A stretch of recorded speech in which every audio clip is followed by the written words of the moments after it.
نحمده ونصلي على رسوله الكريم اما بعد فاعوذ باللہ من الشیطان الرجیم بسم اللہ الرحمن الرحیم۔ 1 منٹ کا مدرسہ، سبق نمبر 33۔ نماز کا ترجمہ ہم یاد کر رہے تھے تاکہ ہم نماز پر محنت کریں، ہماری نماز مضبوط ہو۔ آخری آیت ہے صراط الذین انعمت علیہم غیر المغضوب علیہم ولا الضالین۔ صراط الذین، راستہ ان لوگوں کا، انعمت علیہم، جن پر آپ نے انعام فرمایا، غیر المغضوب علیہم، نہ کہ راستہ ان لوگوں کا جن پر آپ کا غضب ہوا، ولا الضالین، اور نہ راستہ ان لوگوں کا جو راستہ سے گم ہو گئے یعنی گمراہ ہو گئے۔ اور اس کے آخر میں آمین کہتے ہیں، جو سورہ فاتحہ کا حصہ نہیں ہے، لیکن چونکہ سورہ فاتحہ دعا ہے، اس میں دعا کا مفہوم ہے، تو آمین دعا کے آخر میں کہی جاتی ہے، جس کا مطلب ہے اے اللہ ہماری اس دعا کو قبول فرما۔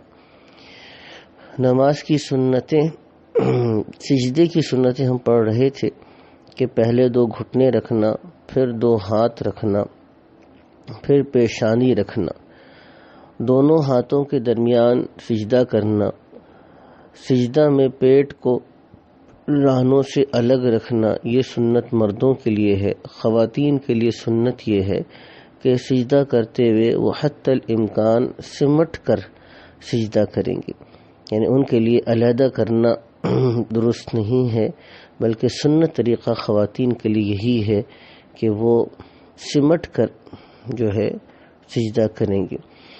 بڑے بڑے گناہ جو بغیر توبہ کے معاف نہیں ہوتے، اور ایک گناہ بھی اوپر سے نیچے گرا دینے یعنی جنت سے جہنم میں لے جانے کے لیے کافی ہے، مگر اللہ تعالیٰ جس پر فضل فرمائے۔ ہم پہلے پڑھ چکے کہ سرعام علی اعلان ڈکیتی ڈالنا، یعنی راستہ روک کر لوگوں کو لوٹنا یا زبردستی لوگوں کے گھروں میں گھس کر ڈاکہ ڈالنا بہت بڑا گناہ کبیرہ ہے، جس کو قرآن حکیم میں اللہ سبحانہ وتعالیٰ نے محاربہ کہا ہے۔ دوسری جھوٹی گواہی دینا، تو جھوٹی گواہی بھی بہت بڑا گناہ کبیرہ ہے۔ جھوٹی گواہی دینے میں کسی کو جھوٹا سرٹیفکیٹ دینا، اور کسی آدمی کو جان بوجھ کر جو کہ کسی چیز کا اہل نہ ہو اس کے بارے میں ووٹ ڈالنا، کیونکہ ووٹ بھی ایک گواہی کی حیثیت رکھتی ہے۔ ایک اور گناہ کبیرہ بتاتے ہیں کہ یتیم کا مال کھانا۔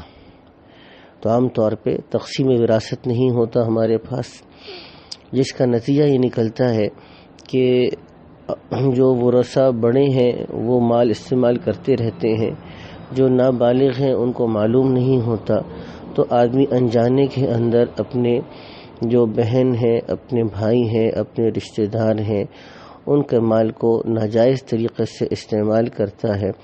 تو یہ بھی بہت بڑا گناہ کبیرہ ہے۔ اس لیے وراثت، تقسیم وراثت اور ہر حصے دار کے مسائل کو سیکھ لینا چاہیے، اور خاص طور پر جو یتیم ہے، اس کا مال ہے، اس کی بڑی حفاظت کرنی چاہیے۔ گناہ کے نقصانات جو دنیا پیش آتے ہیں، دل کی مضبوطی اور دین کی پختگی جاتی رہتی ہے۔ بعض اوقات اطاعت کے فائدے ضائع ہو جاتے ہیں۔ بے شرمی اور بے حیائی کے کاموں سے طاعون اور ایسی نئی نئی بیماریاں پھیلتی ہیں جو پہلے لوگوں میں نہیں تھی، جیسے کینسر اور ایڈز۔ ابھی کینسر اور ایڈز تو پرانا ہو گیا، بلکہ اب ہم دیکھتے ہیں کہ مختلف قسم کے وائرسز آتے ہیں جن کی دوائیں بھی اویلیبل نہیں ہیں، دوائیں معلوم ہی نہیں ہیں۔ تو لا علاج مرض اللہ سبحانہ وتعالیٰ پیدا فرماتے ہیں، جس کی وجہ سے بہت سے لوگوں کو نقصان ہوتا ہے۔ اطاعت کے فائدے جو دنیا ملتے ہیں، اللہ تعالیٰ مخلوق کے دلوں میں اس کی محبت ڈال دیتے ہیں، اور زمین پر اس کو مقبولیت عطا کی جاتی ہے۔ نیک عمل کرنے والے مومنین کے حق میں قرآن پاک ہدایت اور شفا ہے۔ شکر کرنے سے نعمت میں اضافہ ہو جاتا ہے۔ اللہ تعالیٰ اپنے فضل اور کرم سے ہم کو بھی پورے دین پر عمل کرنے کی توفیق نصیب فرمائے۔ وآخر دعوانا الحمد للہ رب العالمین۔